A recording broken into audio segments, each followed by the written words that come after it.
Today we're talking about international stock market indices and trading them. And this is a topic that I actually find very, very interesting. We all kind of follow what's going on with the NASDAQ, the S&P 500, and the Dow Jones, the prominent US stock market indices. But what about things like the DAX, the German stock market, or taking a look at the Nikkei, which is the Japanese stock market, or looking at the FTSE, the UK stock market? There's all these different markets, and in today's video, I'm going to talk a little bit about understanding the intricacies of trading these global indices and why I know many traders who love trading things like the DAX, or they specifically trade the FTSE because it is tailored more to them. Now in today's video, I'm going to be going through kind of my general approach to trading these sorts of things, as well as some things that you need to know before jumping into them. And as we get started in this video, I do also want to mention, if you're somebody outside of the US looking for a better brokerage, I want to encourage you to check out today's video sponsor, Vantage. Vantage Markets allows you to trade pretty much everything. We've got so many different things that you can trade all in one platform. If I click show all, I could sit here and scroll for like 5 minutes just going through all the different things that you can trade on here. Now, unfortunately for me, I can't trade all these things because I'm a US trader, and unfortunately US regulation is very strict. But if you're somebody outside of the US looking for a better brokerage where you can trade CFDs, FX, everything from equities to just about everything else, I would highly encourage you to check out today's video sponsor, Vantage. There's a link down below in the description also that will give you a sign-up bonus if you decide to go with this broker. So check them out for yourself. So now back to the video. So when we take a look at any index, whether it be Germany, Japan, US, whatever, one thing that is very important to note is what the economy of that place is looking like. I'm looking at a couple things when I'm trying to analyze whether or not I want to be bullish or bearish something like the DAX. And that is going to be GDP, specifically in Germany, but also in the broader European zone because of how connected their economies are. GDP, I'm looking at, what the central banks are doing in Europe, right? The ECB, the centralized bank there. Are they raising interest rates to combat inflation, or are they less adversarial and they're more just kind of, off the gas, which, to be fair to 2024, is kind of what we see going on. We see the central bank in Europe, the ECB, looking to cut interest rates, which could spur growth, and perhaps there is upside for the DAX. Now, nothing is certain, and one thing that I would say is very important to me is the trend. I've got these simple moving averages. This is a 20, a 50, and the 200-day moving average, and I do like to look at the daily chart when I'm talking about this stuff because I want to get a picture of the bigger, longer-term trend. What we see here recently is that we've kind of gone into a bit of a sideways range, but this overall year has been very strong for the DAX. The next thing I'm going to do is, although I have the price action or the moving averages applied, I'm actually going to remove those, and I'm just going to take a look at pure price action for a moment. What I'm going to look for in an environment like this is, clearly we see key levels of resistance, and we also see key levels of support. So if I take a look at the daily support levels and I mark them on my chart, I'll tell you what I'm looking for here. I'm looking primarily for areas on this chart that show very clear V reversals or upside down V reversals. So anytime I see a really strong V reversal, I'm going to mark these levels. And if I think that the broader trend, which in this case has been to the upside, if it's mostly bullish, I am primarily going to look for longs. And what you'll find with indices is that they generally spend most of their time in upward trends. Not always. You can see here was a downward trend in like 2018 and the big drop off in 2020, but they generally spend more time in uptrends than downtrends. But when they do flip downwards, they can be very aggressive. So I want to pay close attention to the overall trend, which right now seems to be to the upside. The next thing I'm going to look for is on a technical basis, as long as the overall trend is to the upside and economic data doesn't seem too bad or contrarian, right, to the upward trend, I'm going to look for breakouts, retests, and keeping it really simple on the index front.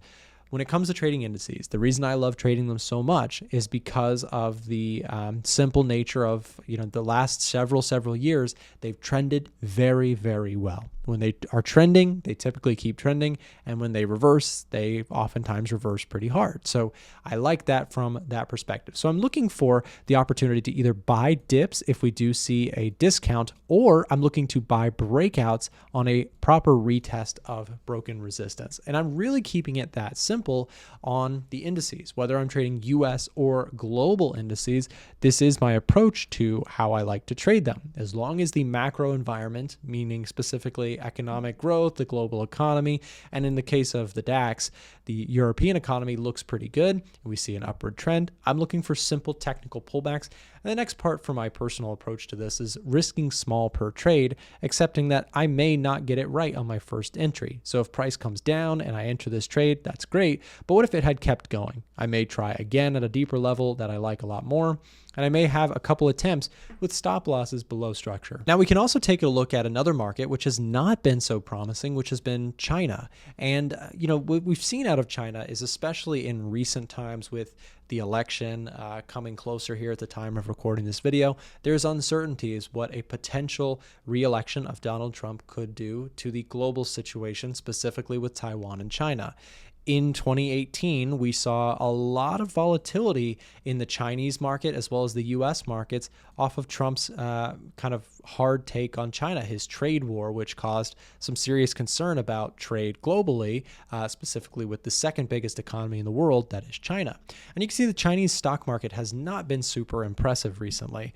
And so, maybe we take a cautious stance on this. And if I was looking at this, I would lean more bearish with the potential Trump presidency. So I'm looking for, again, we can apply our moving averages. We can see that the longer term downward trend here still seems relevant to the Chinese stock market.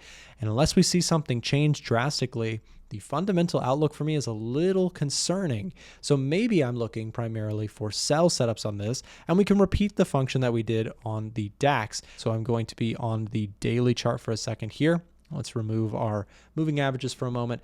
I'm going to go down to the daily chart, and I'm going to look for, again, key levels of resistance as well as support on my chart. And we can kind of mark out where we may see price find rejection if we do see a push higher.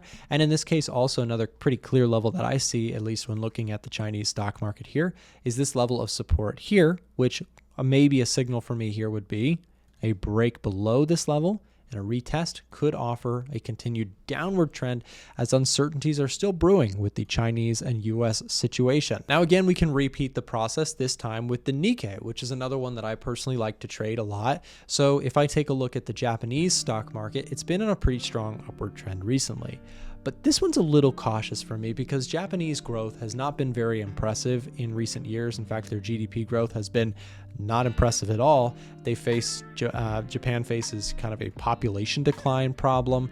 They also just don't have a ton of business activity relative to a lot of other peers. It's also why we've seen the Japanese currency really devalue in the last year or two. So repeating the process, what we can do here is we can apply our moving averages. We do see a pretty strong upward trend overall, so that does keep me sort of bullish on a technical front. But because I'm a little cautious, maybe I'm not looking to buy dips on this. However, what I may look for instead is we could look for a break of key structure if to maybe give me a confirmation of being more on the bearish side. I'm not going to really short this thing when it's in an upward trend, but if we do see key levels of support start to break and perhaps these moving averages start to roll the other direction, that might give me a more bearish outlook on this market, as I do have a bit concerns of Japanese growth. So I hope this has been helpful to you when it comes to trading the international indices. They are definitely something that I like to keep an eye on, especially with watching global monetary policy and which economies seem to be outpacing the others. This is why I absolutely love trading the different indices of the world, and I hope this video was helpful to you. Remember, you can check out Vantage down below in the description if you'd like to get access to their deposit bonus. You can use that link and trade all of these different markets all in one single broker. Again, unfortunately not available to US traders, but to non-US traders, it's worth checking out. Thanks for watching. Thanks for watching this video, and on the screen right now, you'll see some other options of other videos we put together that might be helpful to you in your trading career. So thanks for watching, and we'll see you next time.